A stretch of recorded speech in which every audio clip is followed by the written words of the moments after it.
بسم اللہ الرحمن الرحیم، الصلاۃ والسلام علیکم یا سیدی یا رسول اللہ۔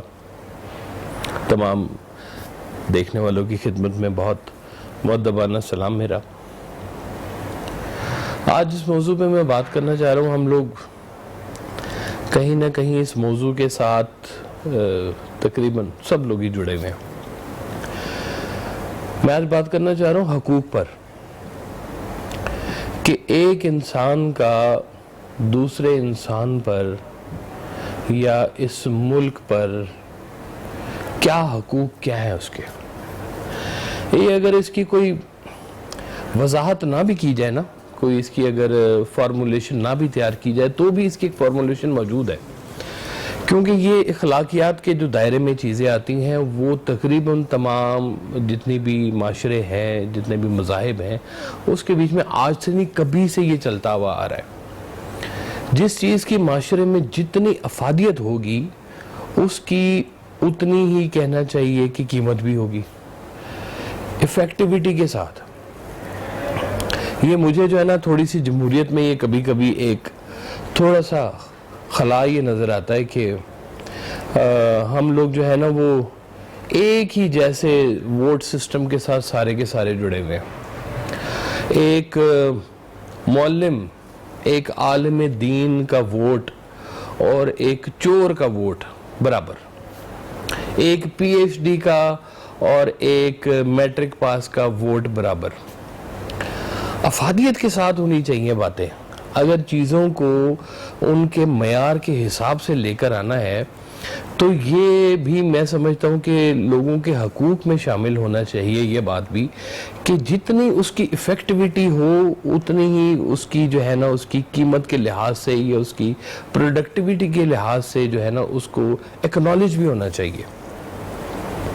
جو معاشرے جو ہے نا جی یہ حقوق والے جو کام نہیں نہ کر رہے ہوتے، ان معاشروں کا توازن بگڑ جاتا ہے۔ وہ اپنی جو ہے نا وہ کہتے ہیں، سرکار ویسا فرماتے ہیں کہ پل بھر میں زمیں بوس وہ ہو جاتی ہے واصف، تعمیر نکل جاتی ہے جو اپنی بنا سے۔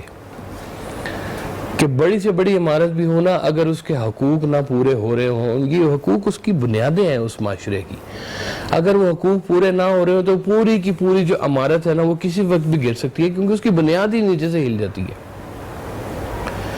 تو ہمیں یہ بڑی ضرورت ہے کہ اگر یہ چپکے سے ذرا معاشرے میں اگر یہ حقوق والا کام ہوتا جائے نا، کہ لوگوں کے حقوق پورے ہوتے جائیں، گورنمنٹ ان کے حقوق پورے کرتی جائے۔ کہتے ہیں ایک جگہ سرکار واحد صاحب نے فرمایا کہ آپ کو پتہ ہے کہ یہ ملک جو ہے محفوظ کب ہوگا؟ آپ نے فرمایا جس دن ملک کے ایک حصے سے ایک زیور میں لدی پھدی عورت ملک کے ایک حصے سے دوسرے حصے تک بغیر کسی سہارے کے اور بغیر کسی ڈر کے بخیر و عافیت پہنچ جائے تو سمجھ لیجئے گا کہ اس ملک کے اندر جو ہے نا وہ حقوق پورے ہونے شروع ہو گئے ہیں۔ یہ لوگوں کی حفاظت بھی حقوق میں آتی ہے۔ جس دور میں لوگوں کو اپنے حقوق کے لیے جہاد کرنا پڑے نا، وہ ظلم کا زمانہ ہوتا ہے، ظالم زمانہ، یعنی کہ آپ کو اپنے بیسک رائٹس کے لیے بھی جہاد کرنا پڑتا ہے۔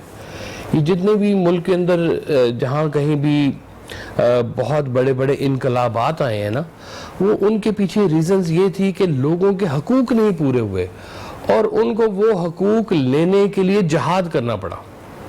ریولوشنز بن گئے سارے کے سارے۔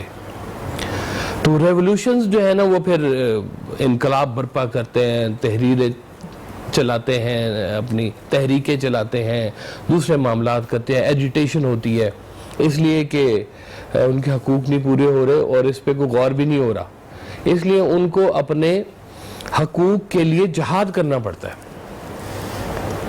اور پھر ایک اور بھی معاشرہ ہوتا ہے کہ جہاں پر آپ کے جو حقوق ہیں اس کے لیے آپ جہاد نہ کر سکیں اور آپ سمجھیں کہ آپ کے لیے صرف جو ایک ہی سہارا رہ گیا ہے اور وہ ہے دعا، کہ آپ اپنے اللہ سے دعا کریں یا اللہ تعالیٰ ہمارے حقوق نہیں پورے ہو رہے، ہمارے بیسک رائٹس نہیں پورے ہو رہے، انسانیت کے حقوق نہیں پورے ہو رہے۔ اس کو کہتے ہیں ظلم کا زمانہ، وہ جبر کا زمانہ جس میں جہاد کرنا پڑے اور جس میں صرف آپ کو دعا، اللہ کے اوپر آپ کا آخری فیتھ جس کو کہتے ہیں کہ آپ آخری سہارا اللہ کا اگر آپ کو استعمال کرنا پڑے اپنے ذاتی حقوق کے لیے، تو وہ ظلم کا زمانہ ہے، سخت قسم کا۔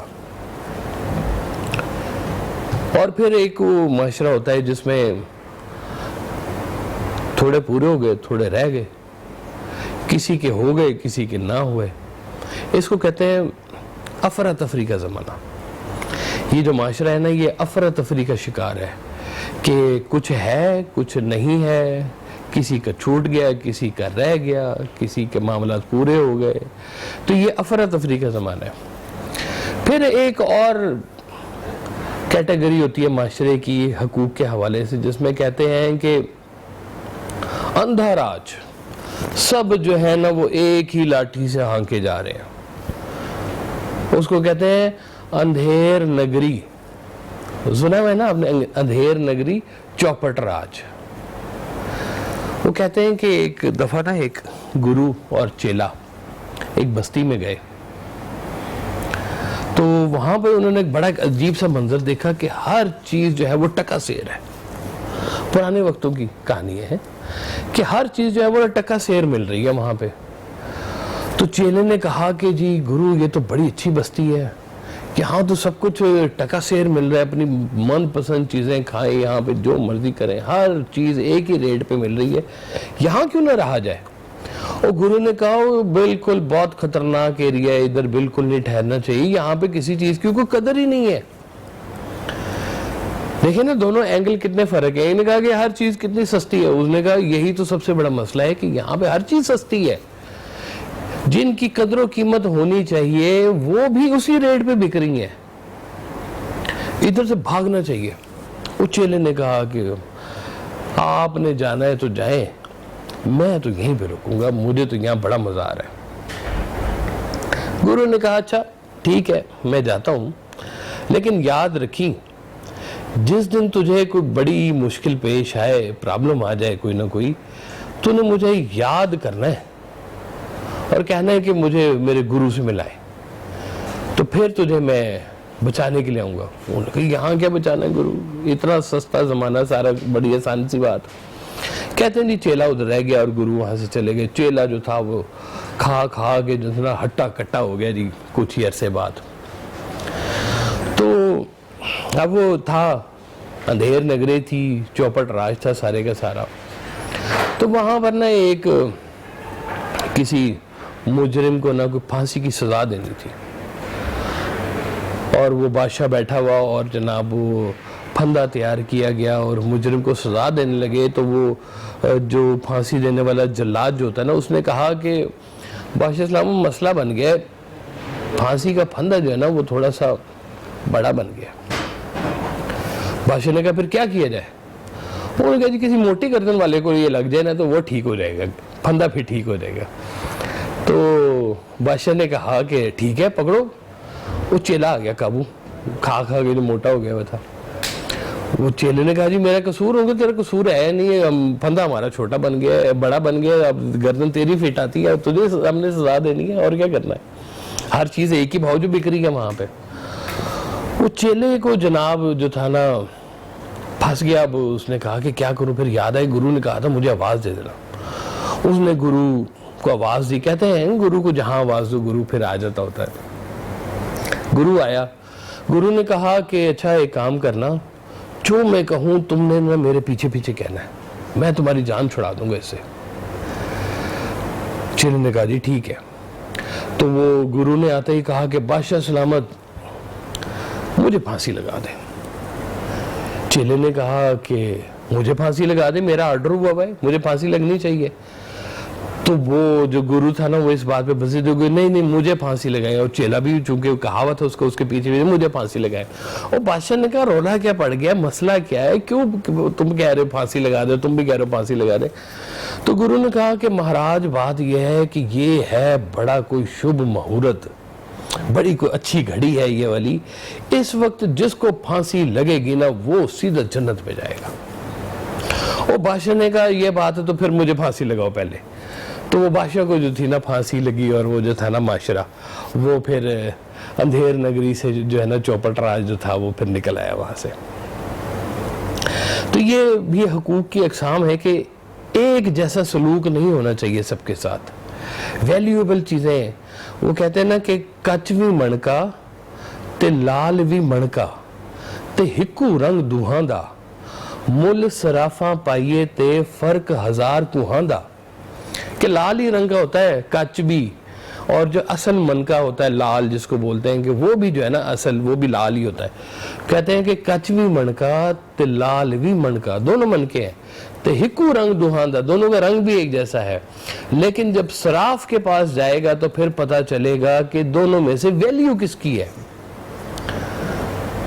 کوئلے اور ہیرے میں بڑا فرق ہے. ہیرا کوئلے کی کان میں کہیں نہ کہیں پہ پیدا ہوتا ہے. کوئلے کی ویلیو آپ کے سامنے ہے, ہیرے تو بڑے آپ سجا کے اس کے کٹ لگوا کے اس کو پہنتے ہیں بڑے ذوق و شوق کے ساتھ, ویلیو ہے اس کی. تو یہ بھی چیزوں کے حقوق کے بارے میں آتی ہے بات کہ جو چیز کی جتنی پھر ویلیو ہے اس کو اس طرح سے آپ ایکنالج بھی کریں, اس طرح سے آپ ویلیو بھی کریں. بہرحال یہ بھی حقوق کے دائرے میں یہ بات آتی ہے.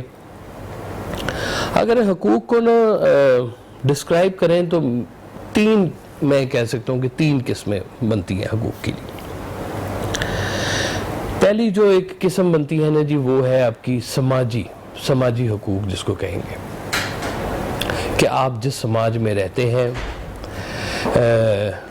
جس ملک میں رہتے ہیں, یہ آپ کا جو باؤنڈریز ہیں جو بنی ہوئی دنیا کی مختلف, یہ سارے کے سارے آپ کے سماجی حقوق میں آتے ہیں. کہ آپ کا ملک کے اوپر آپ کا بھی ملک بھی جو ہے نا وہ حقوق مانگتا ہے. تو آپ نے کیا کیا حقوق دینے ہیں ملک کو, کہ آپ اس کی باؤنڈریز کی حفاظت کریں.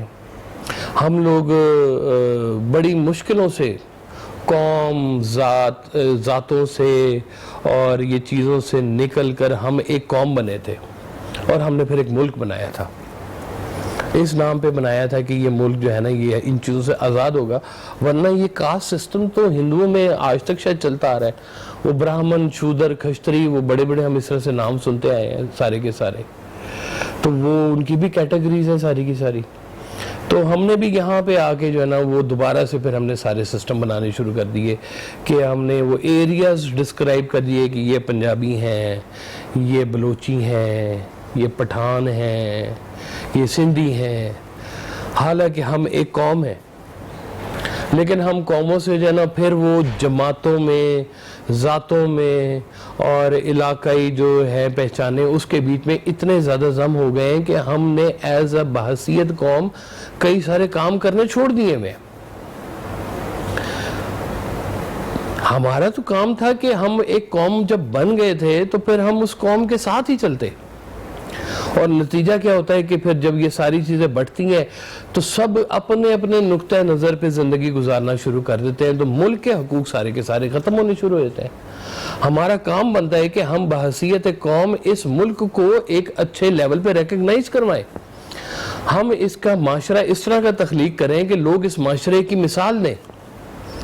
ہم تو بالکل ہی اور ہوئے پڑے ہوئے ہیں کہ تیرے نام پہ تھا جو بنا وطن, ہے اسی پہ وقت بڑا کٹھن, ہو نگاہ لطف شہ زمن, تیری آرزو کا سوال ہے, در مصطفیٰ پہ سوال ہے, در مجتبیٰ پہ سوال ہے, اسی شاہ کے در پہ سوال ہے جو کہ شمع بز میں خیال ہے. تو ہمیں ضرورت ہے کہ ہم اپنے ملک کے جو حقوق ہیں اس کو پورا کریں. ہم اپنے ملک کے جتنے ہماری ایلیٹ کلاس جو بنتی ہے, ہمارے انجینئرز, پڑھا لکھا طبقہ جو ہے, ہم ان کو ریکگنائز کریں. لوگ اپنے ہیروز بناتے ہیں, اپنی قوم کے لیے عہد حاضر میں ہیرو بناتے ہیں تاکہ لوگوں کو موٹیویشن ملے. ہمارے قریب کے ہیرو ہیں کون اس وقت بتا دیں. جو کچھ ہماری سیاسی جماعتیں کر رہی ہیں, جو کچھ ہماری مذہبی جماعتیں کر رہی ہیں, ہم لوگ تو یہ کوئی ہیروئزم سے کہیں بہت دور چلے گئے ہیں. ہم لوگ اپنے ہیروز کے نام لیں تو سارے شاید ماضی میں کہیں ہوں گے. عہد حاضر کے اندر اپنے بچوں کو دکھانے کے لیے, ان کو موٹیویٹ کرنے کے لیے آپ کے پاس ریڈی میڈ ہیروز بننے چاہیے, بنتے رہنے چاہیے.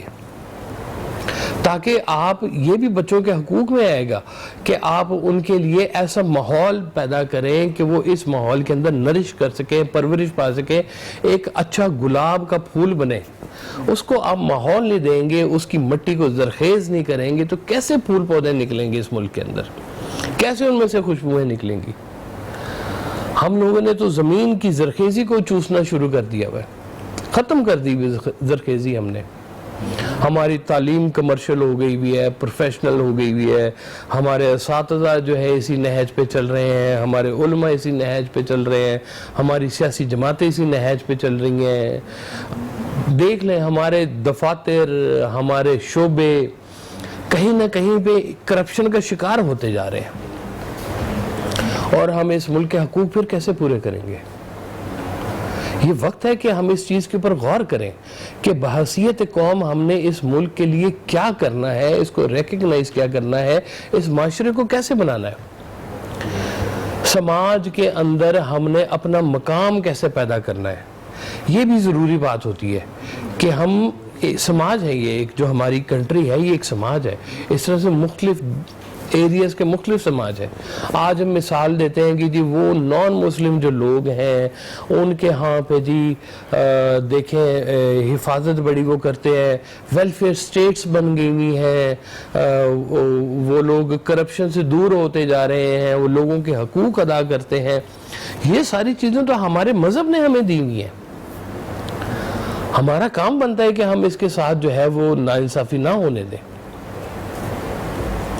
بہرحال یہ تو پھر اب اس کے تو اتنے عوامل ہوں گے کہ بندہ بات کرتا جائے تو یہ ختم ہی نہ ہو۔ میں دوسری کیٹیگری جو بتانا چاہوں گا وہ ہے جی آپ کے انفرادی حقوق۔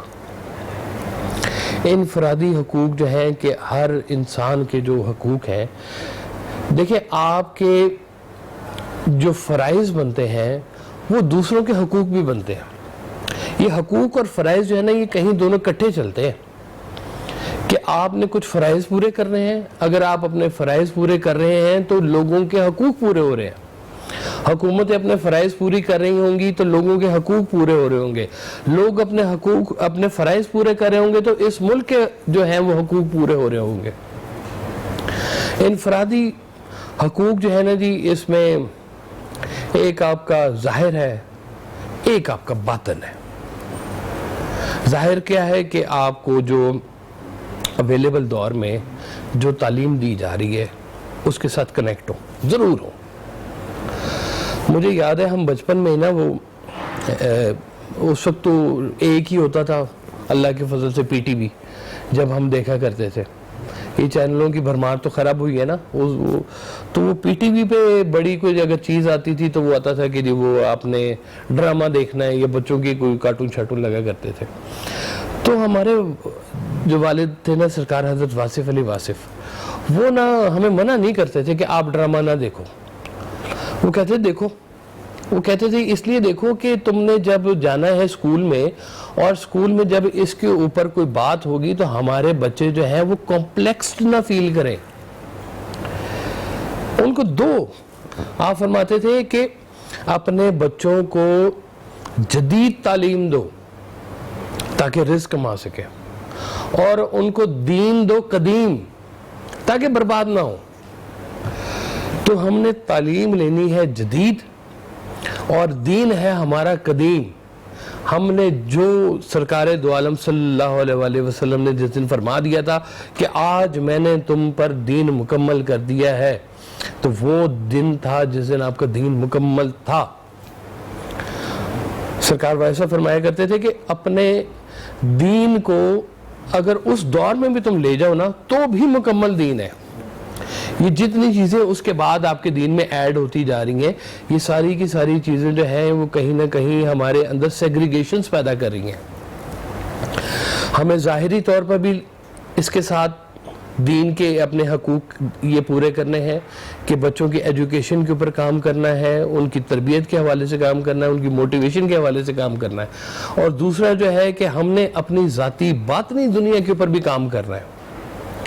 یہ جو روحانی دور ہے، یہ جو روحانی باتیں آتی ہیں، یہ جو تصوف کی باتیں ہیں، یہ ہر مسلمان کا جو حق ہے اس کو حاصل کرے، ضرور کرے۔ اپنے اندر کی دنیا کو بھی آباد کریں. اندر کا موسم اچھا نہ ہونا تو باہر کا موسم بھی اچھا نہیں ہوتا. اپنے اندر کے موسم کے اوپر کام کریں.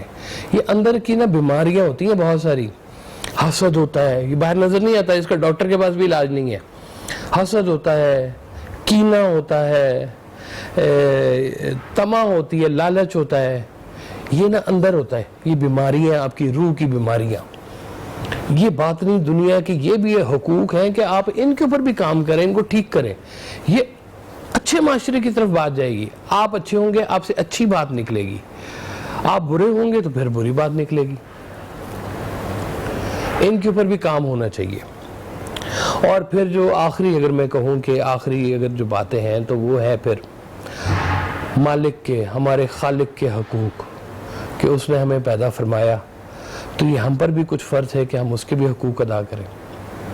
اس نے جن چیزوں سے ہمیں منع کیا ہے وہ ہم ان چیزوں سے منع ہوں. اس نے جن چیزوں کے بارے میں کہا ہے کہ کرو تو وہ کرو. اچھا, جیسے نا حقوق العباد ہم بات کرتے ہیں, حقوق کے شعبے میں نا اگر میں ایک حقوق العباد یا اپنے صرف والدین کے حقوق کے بارے میں لوں نا تو میرا خیال ہے کہ 200-250 حقوق شاید والدین کے بارے میں نکل آئیں گے. تو اللہ کے جو حقوق ہیں نا, وہ اس نے کہا کہ حقوق العباد پورے کرو. اپنے والدین بوڑھے ہو جائیں تو ان کا دھیان کرو, اور جو ہے ان کے بارے میں جو ہے نا توجہ کرو. تو یہ ساری جو چیزیں ہیں نا, یہ اللہ کے حقوق کے بارے میں بھی غور کرنے والی باتیں ہیں کہ قرآن میں جو جو چیزیں آئی ہیں وہ اب اللہ کے حقوق ہیں, ان کے اوپر غور کرنا چاہیے. اللہ تعالی ہمیں حقوق پورے کرنے والا بنائے. اللہ تعالی ہمیں فرائض پورے کرنے والا بنائے. اور اس ملک کی ہر دم خیر ہو, آپ سب کی خیر ہو. اللہ آپ کو سلامت رکھے. السلام علیکم ورحمۃ اللہ.